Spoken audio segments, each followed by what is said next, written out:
Hinahamon ko si Senator Jingo Estrada, mag-file kayo ng exclusion sa korte. Huwag kayong magtago sa inyong parliamentary immunity sa Senado. No? Kung matapang kayo sa Senado, tingnan natin ang tapang nyo sa labas ng Senado.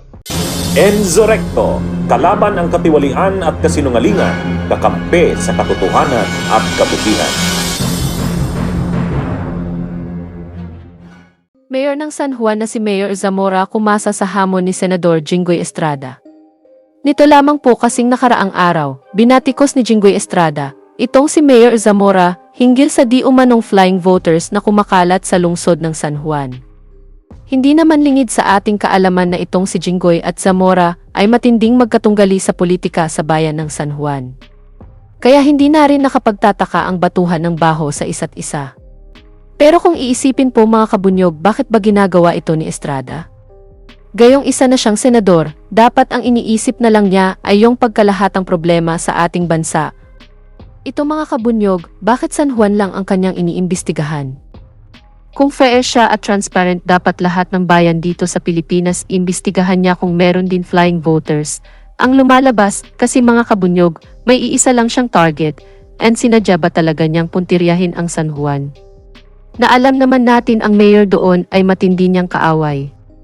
Lumalabas tuloy na self-interest lamang ang kanyang pakay kung bakit patuloy niyang sinisiraan ang mayor ng San Juan. Na kung tutuusin, hindi naman siya pinapakialamanan nito. Hindi ba ito ay dahil sa kanilang family clan rivalry sa politika? Siguro. Hay naku. Huwag naman niyang gamitin ang pagkasenador nito para pabagsakin ang kanyang katunggali sa politika. Anyway, para po sa mga sinabi pa ni Jinggoy Estrada, panoorin po natin itong nakaraan pang hearing sa Senado. Mr. President, I think this is parochial in nature with regard to our city in San Juan, regard to the flying voters.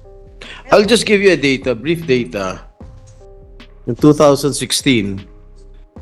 national local elections, we have registered voters of 71,225. In 2019, national local elections, it increased to 16.50%, naging 82,977. The 2022 national local elections, it increased to 32.13% for a total of 109,640,000 voters. As compared to Pasig, ang tinaas lang ng Pasig, ang increase ng Pasig is 3.75%, Mandaluyong 1.32%, Quezon City 5.55%, and in Manila 6.37%. Napakalit lang po ng bayan ng lungsod ng San Juan para magkaroon ng increase ng 32%. Doon naman sa 2018 barangay SK elections, ang registered voters po namin ay 75,037. Sa 2023 BSKE elections, it jumped to 106,823, an increase of 42.36% as compared to Pasig 9.95%, Mandaluyong 5.5%, Quezon City 14.91%, and Manila 15.86%. Bakit po ganun? This is I think for me this is highly irregular. The increase of registered voters in San Juan in the national local elections in 2022 and the barangay SK elections 2023 is highly irregular compared to the other LGUs and the national registered voters. What can we do about this, Madam Sponsor? Yes, thank you very much, Senator and Mr. President. As in the Makati case, the COMELEC decries the fact that despite the very apparent ballooning of the number of voters way past the average, the problem was that no one filed a petition for exclusion of these newly registered or transferred voters. As a result, the COMELEC could not on its own remove them from the list. That's the problem, because there is in fact the case Quintos versus Comelec, wherein barangay certifications continued to be upheld as primary evidence of residency and of identity. Sana, unang-una, may nag-petition for exclusion katulad nung kaso ng Makati. Pero on its own, ang hinihiling ng Comelec base sa natuklasan ng kanilang task force, sana wag nang gamitin ang barangay certification as proof of residence. Once and for all, ipagbawal na sana yan. Yan ang hinihiling ng Comelec at kung maari, magpasa daw ng bagong batas hinggil sa pagbabawal nito. It is likewise the understanding of the chair that the COMELEC put up a task force precisely to look into this, not only for Makati but wherever this may have occurred. Would that be correct? Yes, that's correct. And the task force unanimous recommendation is in fact for barangay certifications no longer to be accepted as proof of residence. Ganito rin, tulad ng sinabi ni Senate President, ang mga pangyayari hindi lamang sa San Juan, sa Makati, kundi sa Cabanatuan, CDO at Tawi-Tawi, among others. Well, do you think this is highly irregular? Kasi as compared to the other cities here in Metro Manila, San Juan lang, which is second to the smallest city in Metro Manila, ballooned to around 42% as compared to itong mga ibang kalapit bayan. Tama po. At sang-ayon ng COMELEC sa inyo, kaya nga lang, wala silang kapangyarihan na magtanggal ng mga botante. Ang maari lang, may mag-file sa korte ng exclusion sa pagtanggal nitong mga ito. Ang recommendation na lamang nila, kung maari, maghahain ng kaso sa DILG laban sa mga punong barangays involved. Oh, yes. Na We'll do bigay that. ng bigay ng iba't ibang mga certification, nakaduda-duda naman. At tulad ng sinabi mo ninyo, sadyang lumolobo ang numero ng botante. And additionally, they cannot possibly fit in the area very much like what happened in Makati where they used, I believe, correct me if I'm wrong, Senator Binay, a singular and the same address, which would cover several hundreds of people. Tama po yun. Talagang kababalaghan na nangyari po sa Makati. Nakita natin, binawasan ng 10 malalaking barangay, pero ang laki ng dinagdag sa botante.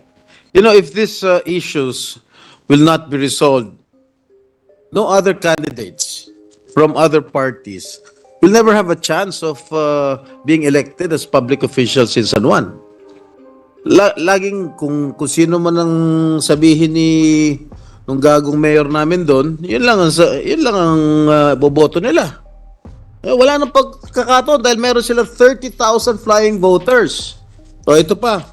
Mr. President, I have perhaps we here. can, with the permission, No, don't strike it out. Mr. President, perhaps we can ask the Secretariat to delete some unparliamentary remarks. Gago talaga eh. Anyway, Mr. President, I have here a copy of the COC of one candidate for councilor in San Juan. Ang address niya, Unit A and Domingo.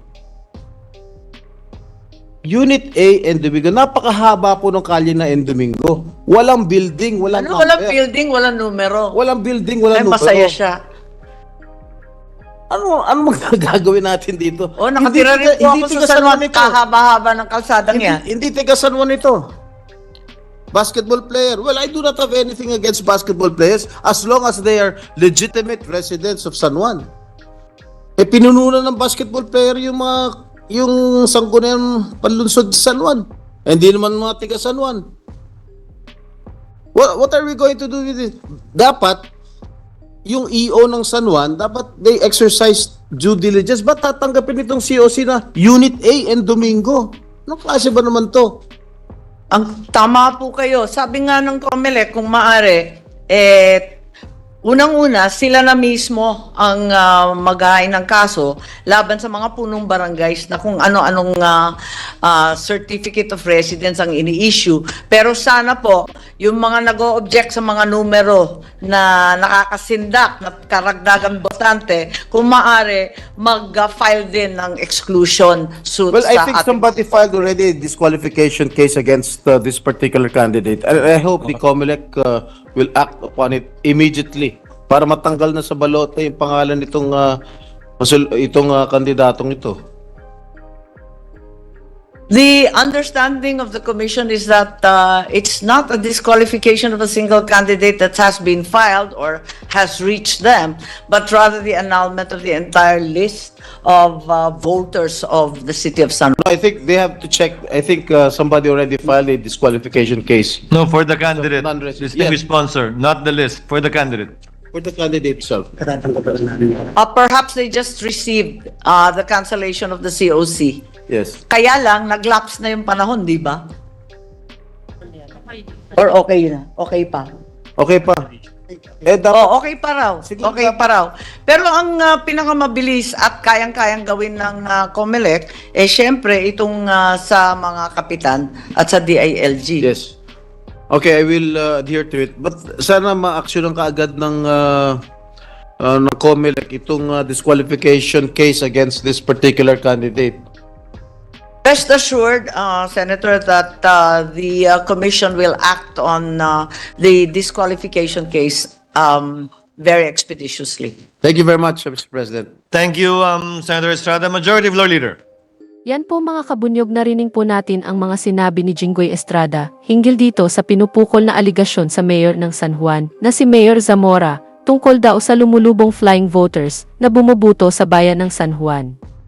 Ngayon, matapos ang pahayag ni Jinggoy, pumalag naman si Mayor Zamora sa sinabi ni Estrada. Hinamon niya ito at sinabing patunayan kung tunay ang maling paratang sa kanya.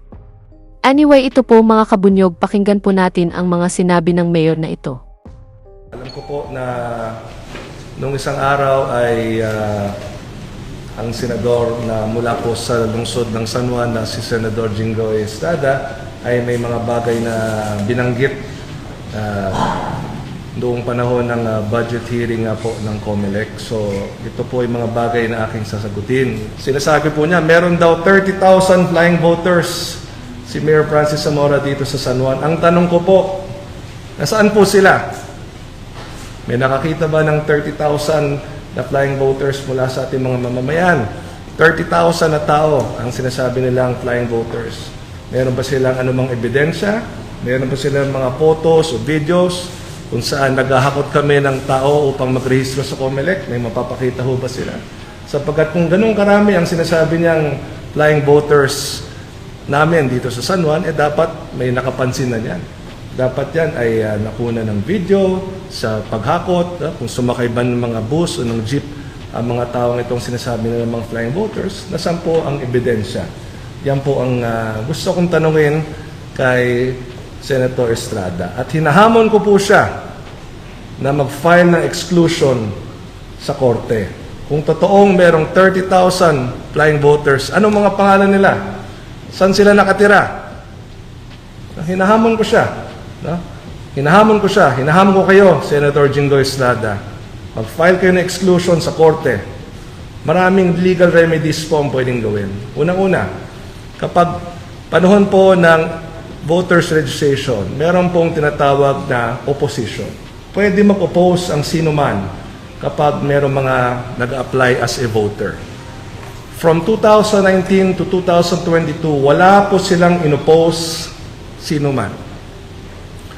Nitong 2024, para po sa registration for the 2025 elections, nag-oppose po sila isang beses. 1,224 na San Juanenyo na nag-apply bilang botante, ang inoppose po nila. Lahat ng 1,224 niyan pumunta po sa COMELEC San Juan, prinesenta ang kanilang mga sarili, prinesenta ang kanilang mga identification cards, at napatunayan na sila ay mga lehitimong taga San Juan.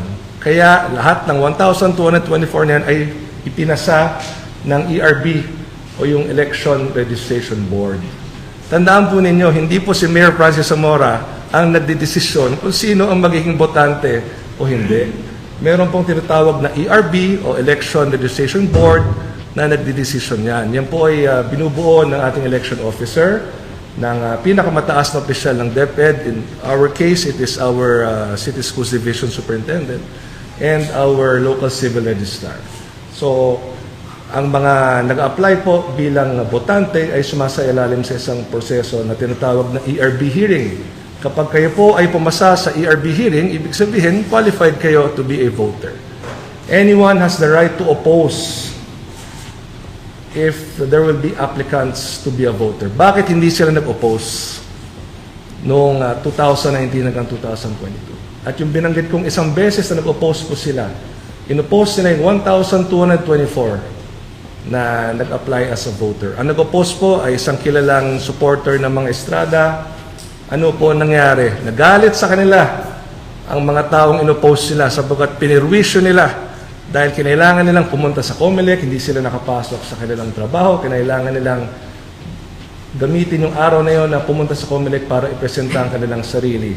Ano po ang naging kinalabasan? Lahat po ng 1,224 ay pinayagan din ng ERB na maging botante ng San Juan. So, nais ko po magpasalamat sa COMELEC.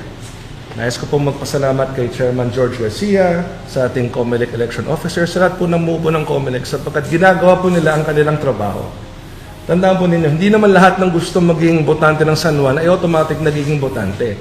Kailangan nila magpresenta ng iba't ibang patunay na sila po ay lehitimong taga San Juan. Kung ito po ay kanilang magawa, walang dahilan ang COMELEC o ang ERB na pigilan ang isang Pilipino, ang isang San Juanenyo na i-exercise ang kanyang karapatang bumoto. Tandaan po ninyo, this is the people's right to suffrage. Karapatan natin bumoto. Bakit ninyo pipigilan ang mga lehitimong taga San Juan na makaboto? Ako ba ang nagdidesisyon kung sino ang makakaboto at hindi? Hindi po ako. Hindi po ang mayor. Again, it is the ERB and the COMELEC that decides, not me. At gusto ko pong malaman ninyo na itong padating na elections ay halos 9,000 voters po ang natanggal sa voters list ng San Juan. Kaya ako po ay nagpapasalamat sa COMELEC sapagkat ginagawa nila ang kanilang trabaho. Bakit po natanggal ang 9,000 voters na ito? Iba't ibang dahilan. Ang iba po patay na, ang iba po ay double entry sa mga listahan. So, we are very thankful to the COMELEC because they're cleaning our voters list. Kung ako tatanungin ninyo, siyempre, dapat mga lehitimong taga San Juan lang ang makakaboto. Kahit ako, natatakot. Sino ba itong 30,000 na ito? Kung kilala ni Senator Estrada ang mga ito, dahil sinasabi nga niyang flying voters ko raw, sasamahan ko pa siya mag-file ng exclusion sa ating korte kung talagang kilala niya ang mga ito. So, yun. Muli, hinahamon ko si Senator Jingo Estrada, mag-file kayo ng exclusion sa korte. Huwag kayong magtago sa inyong parliamentary immunity sa Senado. Ito ang mensahe ko po kay Senator Jingo Estrada. Senator Jingo Estrada, gumising na po kayo sa katotohanan. Hindi na po Estrada country ang San Juan. Mula 2019, Zamora na po ang mayor. Hanggang ngayon, Zamora ang mayor. Hindi na po Estrada country ang San Juan. At gusto ko yung paalala sa inyo na noong 2019, nung tumakbo kayo bilang senador, ay number 13 lang kayo dito sa San Juan. Noong 2022, number 14 lang kayo dito sa San Juan. Kaya kung inakala po ninyo na Estrada country pa itong lungsod ng San Juan, hindi na po. Hindi nyo nga mapanalo sarili nyo rito. Ano pa yung mga kandidato ninyo? Hindi ko po kailangan ng flying voters para manalo dito sa San Juan. Napatunayan ko na po yan sapagkat pagkatapos po nung ako'y manalo noong 2019 ay virtually unopposed na po ako itong mga sumunod na eleksyon. Kaya napatunayan na natin sa ating mga minamahal na San Juanenyo na maayos tayo bilang isang mayor, ginagawa natin ating mga tungkulin. Ang laki na po ng pinagbago ng San Juan. Kitang-kita naman po yan ng lahat. Kaya nga po 15-0 ang botong aming nakuha noong 2022 at tiwala po ako na 15-0 po muli ang makukuha namin nitong 2025. So, again, it is a reminder to Senator Jingo Estrada. Hindi na po Estrada country ang San Juan. Huli pong naging mayor si Senator Jingo Estrada 2001 pa. That is about 23 years ago. Bago siya nakulong.